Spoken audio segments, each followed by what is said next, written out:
Road మీద accident అయ్యి చచ్చిపోకూడదు. నేను ఇల్లు వదిలిపెట్టి వచ్చి 100 స్పీడ్లో వెళ్తున్న వ్యాను 3 పల్టీలు కొట్టింది. పల్టీ కొట్టడం చెయ్యిరిగిపోయింది. ఇప్పుడు ఈ చేతిలో రాడ్ ఉంది, నా చేతిలో. ఇది 3 ఆపరేషన్లు ఇక్కడ అయినాయి, 4 ఆపరేషన్ ఇక్కడ అయింది. దీంట్లో రాడ్ ఉంది, ఆల్రెడీ ఉంది. చాలామంది అడిగారు తీపిచ్చేసుకోని. అవసరం లేదులే అన్న. వద్దులే, అవసరం లేదు. ఇంకా ఈ భూమి మీద ఉండాలనే ఏం లేదు, నాకు అవసరం లేదులే.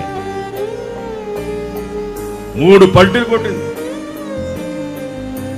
నడి రోడ్లో. అప్పుడు దేవుని సన్నిధిలో ఏమడిగానో తెలుసా? దేవుని నేను, ప్రభా నేనేమన్నా పొరపాటు చేసి క్షమించు,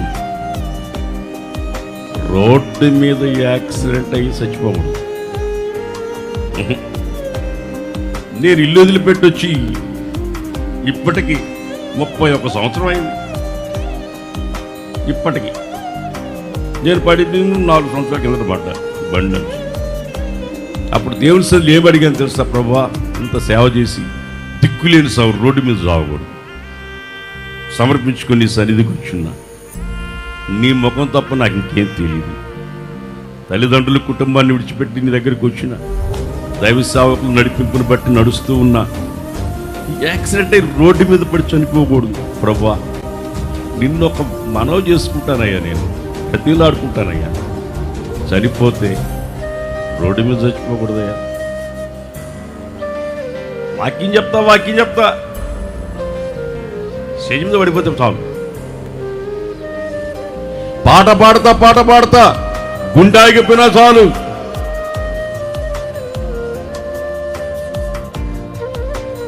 అంతకాదు ప్రభా, నువ్వు నన్ను పరిశుద్ధపరచు. దేవుని మందిరం నీడలో ప్రాణం పెట్టించాలి, నీళ్ళలో ప్రాణం పెట్టించాలి. రోడ్డు మీద దిక్కులేని సాగుతారు. దేవుని సన్నిధిలో నీ కృపయే నన్ను బ్రతికించెను, నీ ప్రేమయే నా తోడుండెను.